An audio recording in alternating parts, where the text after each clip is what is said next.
Tudo bem, pessoal? Essa semana nós continuaremos a falar sobre função quadrática, né?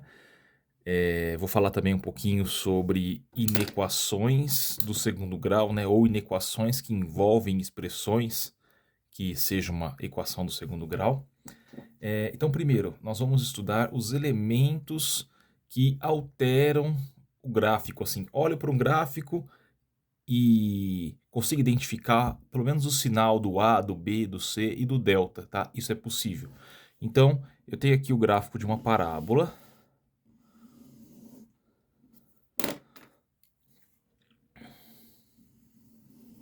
Tá? A nossa ideia inicial vai ser dizer qual é o sinal do A, qual é o sinal do B, qual é o sinal do C e qual é o sinal do delta.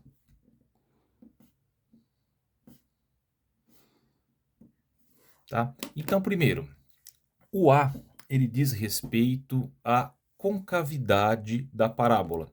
Tá? Se o A for maior que zero, a parábola tem concavidade para cima.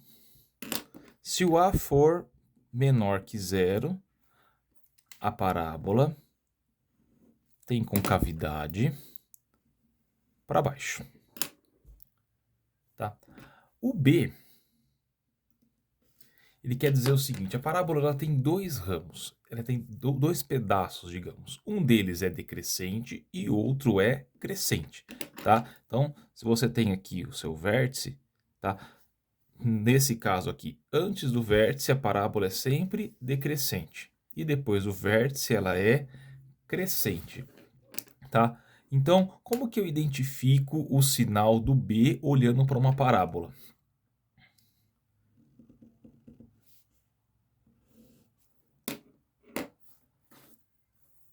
Tá? Se a parábola cortar o eixo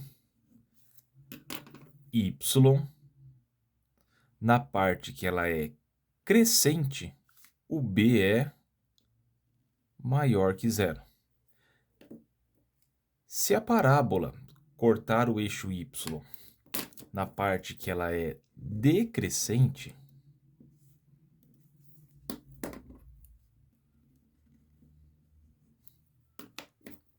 o B é menor que zero.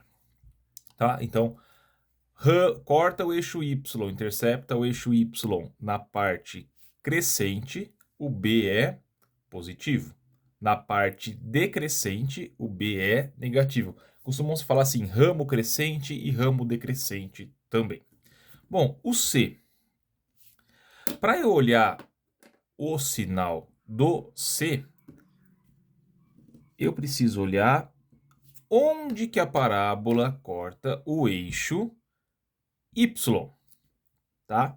Bom, se a parábola corta o eixo Y num ponto acima do eixo X, o C é positivo, exatamente pelo fato do ponto que ela cortar o eixo ser o valor do C, que é o f de x, é o f de zero, na verdade, né? Não f de x igual a zero, é o f de zero. Tá? Eu substituo o x por zero, vai sobrar somente o C na minha expressão. E quando o C for negativo, tá? Ela vai cortar o eixo Y, C menor que zero, abaixo aqui do eixo X, onde as coordenadas de Y são negativas. Bom, e o sinal do delta? Então, para o delta funciona assim: delta menor que zero não tem raiz, tá? Delta igual a zero.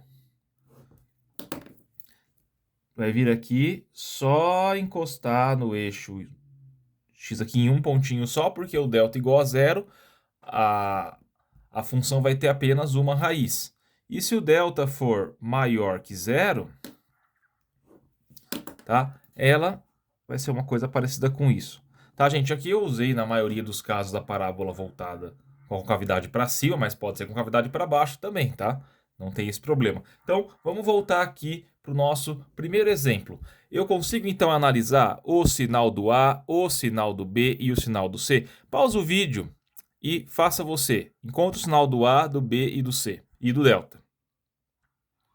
Tá? O sinal do A é positivo. Por quê? Concavidade para cima. O sinal do B, ó, está cortando no ramo decrescente, então o B é negativo.